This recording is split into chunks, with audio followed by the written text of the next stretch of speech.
मुबारकबाद के पैगामात मौसूल हो रहे हैं। मैंने मुनासिब ख्याल किया कि बराह रास्त आपसे बात करूं। सबसे पहले मैं अल्लाह ताला का शुक्र बजा लाता हूं जिसने मुझे आखिरकार झूठे और बेबुनियाद मुकदमात में सुरखरू किया। मैं आप सबका भी दिल की गहराइयों से शुक्रिया अदा करता हूं कि आपने मुझे हमेशा अपनी दुआओं में याद रखा, हर तरह की मुश्किलात में मेरे साथ खड़े रहे और एक लम्हे के लिए भी मेरे खिलाफ इस झूठे प्रोपेगंडे पर यकीन नहीं किया। आपकी दुआओं और आपके साथ ने मुझे हमेशा बहुत हौसला दिया। आज आप मुझे मुबारकबाद दे रहे हैं, आपका बहुत बहुत शुक्रिया। लेकिन मैं समझता हूँ कि आप सब भी मुबारकबाद के मुस्तहिक हैं। मेरी जमात का हर रुकन, हर कारकुन भी मुबारकबाद का हकदार है। मैं अगर 2013 के बाद अपने खिलाफ शुरू होने वाली मुनज़्ज़म साजिश की कहानी बयान करूं तो बहुत वक्त लगेगा। इसका आगाज़ अगस्त 2014 के तवील धरनों से हुआ और उसका पहला मरहला 28 जुलाई 2017 को ख़त्म हुआ, जब मुझे बेटे से तनख्वाह ना लेने के जुर्म में ना सिर्फ वजारत उज़्मा से फारिग कर दिया गया, छुट्टी करा दी गई, बल्कि उम्र भर के लिए नाअहल भी कर दिया गया। आपको अच्छी तरह याद होगा कि किस तरह व्हाट्सएप कॉल्स की गईं, किस तरह एक जेआईटी के लिए हीरे चुने गए और वो भी व्हाट्सएप पर, किस तरह उस जेआईटी की निगरानी के लिए एक 3 रुकनी बेंच बिठाया गया, किस तरह मुझे सिसिलियन माफिया और गॉडफादर की गालियां दी गईं, किस तरह एक ऐसी पटिशन पर कार्रवाई शुरू कर दी गई जिसे उस जमाने के चीफ जस्टिस ने फ्रिवलेस यानी फजूल और नाकारा करार देकर मुस्तरद कर दिया। किस तरह एक जज ने खुद दरख्वास्त गुजार को पैगाम भेजा, आप जानते हैं मैं जस्टिस खोसा की बात कर रहा हूं, कि हमारे पास आओ। फिर किस तरह नैब को 3 रेफरेंस दायर करने का हुक्म मिला और किस तरह सजाएं दी गईं और किस तरह सुप्रीम कोर्ट का सजा देने वाला एक जज जिसने मुझे सजा दी थी, उस बेंच का वो हिस्सा था जज, एहतसाब अदालतों पर वो खुद ही मॉनिटर बनकर बैठ गया। किस तरह मतलूबा फैसले हासिल करने के लिए सीनियर जजों के घर जाकर धमकियां दी गईं। मेरे बुजुर्गों, भाइयों, बहनों, ये सारी बातें रिकॉर्ड पर आ चुकी हैं। इस शर्मनाक खेल के सारे किरदारों के चेहरे भी बेनकाब हो चुके हैं। वहां से हक और सच की गवाहियां सामने आ गई हैं जो हमारे गुमान में भी नहीं थी, वहमो गुमान में भी नहीं थी।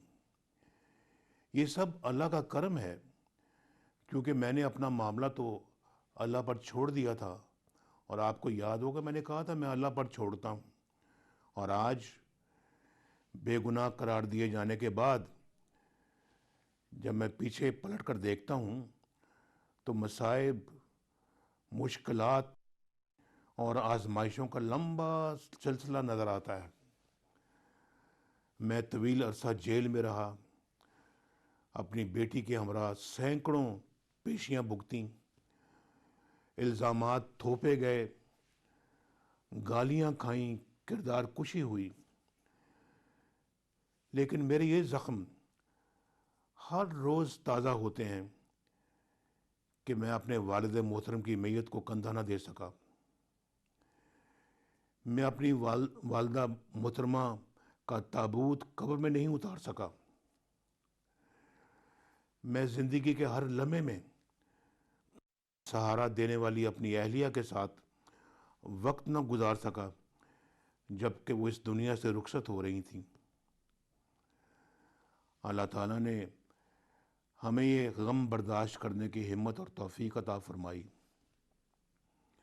आज भी मेरी यही दुआ है कि अल्लाह ताला हमें ये नाकाबिल तलाफ़ी नुकसान बर्दाश्त करने की हिम्मत और तौफीक दे। 6 साल पर पहली आजमाइशों के बाद आखिरकार मेरी बेगुनाही की तस्दीक हो गई। इसे इंसाफ भी कहा जा सकता है, लेकिन दरअसल ये उस खुली नाइंसाफ़ी का इजाला है जिसका मुझे निशाना बनाया गया।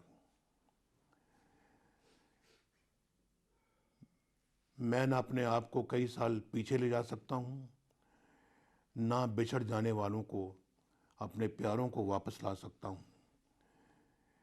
फिर भी आप सब की तरह मेरे लिए खुशी का मकाम है कि झूठ, फरेब और साजिशों की कली खुल गई और सच सामने आ गया।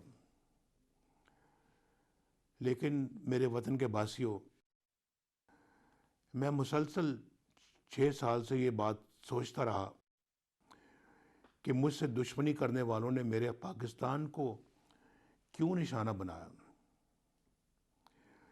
मेरे अवाम का क्या कसूर था, उनको क्यों निशाना बनाया। चलें, किसी लाडले को लाने के लिए मुझे हटाना, झूठे मुकदमात में फंसाना और सजाएं दिलवाना ज़रूरी था, लेकिन पाकिस्तान को किस जुर्म की सज़ा दी गई, पाकिस्तान के अवाम को किस गुनाह की सज़ा दी गई, उनका क्या कसूर था। उस पाकिस्तान को क्यों मुआशी तबाही में धकेल दिया गया जो मेरे ज़माने में 6.1% की शरह से तरक्की कर रहा था। उस पाकिस्तान को क्यों सज़ा दी गई जो फाटफ के वाइट लिस्ट में आ चुका था। उस पाकिस्तान को क्यों भकारी बना दिया गया जो IMF से निजात हासिल कर चुका था। हमने IMF को खुदा हाफिज कहा था, आपको याद होगा। लेकिन उस पाकिस्तान को एक बार फिर अंधेरों में धकेल दिया गया जिसमें 12,000 मेगावाट बिजली पैदा करके लोड शेडिंग को ख़त्म कर दिया गया था। आपको याद है कितना बड़ा ये एक जिम्मेदारी थी जो हमने अदा की आपकी खातिर, आपके बच्चों की खातिर। तो आज उस पाकिस्तान में सरमायाकारी क्यों रुक गई जहां हम CPEC की शक्ल में 50 अरब डॉलर से जायद की सरमायाकारी चीन से लेकर आए थे। उस पाकिस्तान को फिर क्यों दहशतगर्दी का गढ़ बना दिया गया जहां से दहशतगर्दी को हमने कुचल दिया था। याद होना चाहिए आपको। पाकिस्तान की उस करेंसी की कीमत यानी रुपए की कीमत क्यों मिट्टी में मिला दी गई जो खित्ते में सबसे मुस्तहकम थी। हमारी करेंसी सबसे मजबूत थी। उस पाकिस्तान को क्यों तनहा कर दिया गया जो आलमी बरादरी का एक मुअज़्ज़ज़ रुकन था।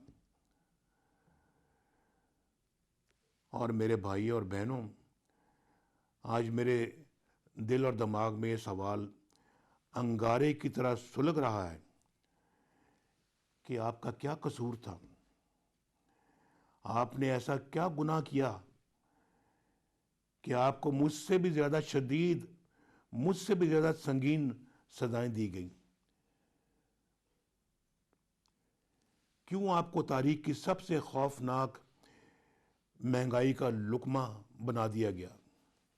मुझे पता लगना चाहिए क्यों 3 और 4% की महंगाई को क्यों 40% तक पहुंचा दिया गया।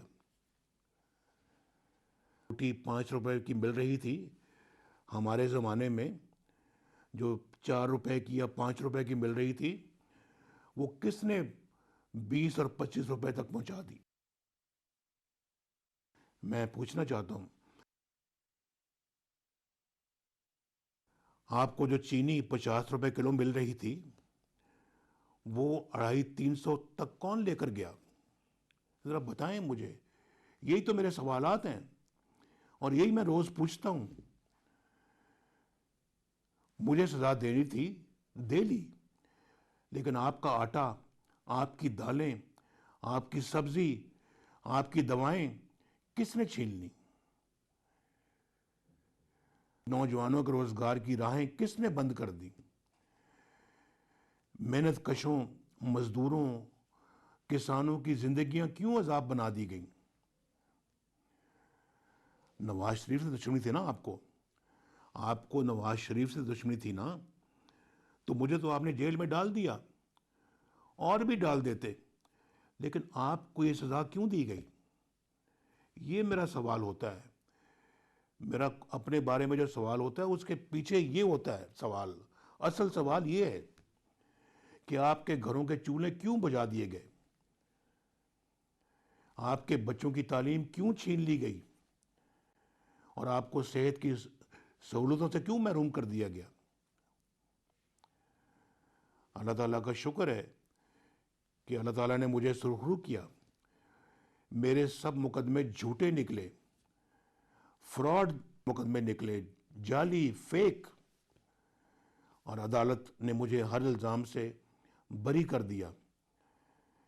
लेकिन मुझे सच्ची खुशी उस वक्त होगी मेरे भाई और बहनों, जब आप भी बरी होंगे। मेरी माँओं, बहनों, बेटियों, बुजुर्गों और जवानों की सजाएं ख़त्म होंगी। हमारे बच्चों की सजाएं ख़त्म होगी जब आपको महंगाई के अजाब से निजात मिलेगी, जब आपको बिजली और गैस के भारी बिलों से निजात मिलेगी, जब नौजवानों को रोजगार मिलेगा, जब बीमारों को दवाएं मिलेंगी, दवाएं जो वो आज अफोर्ड नहीं कर सकते। जेब में पैसे नहीं होते दवा की कीमत अदा करने के लिए, मांगते हैं, कर्ज मांगते हैं, सिर्फ इसलिए कि मेरा बेटा सेहतयाब हो जाए, सिर्फ इसलिए कि मेरा शौहर सेहतयाब हो जाए, इसलिए कि मेरे माँ बाप की ज़िंदगी बच जाए।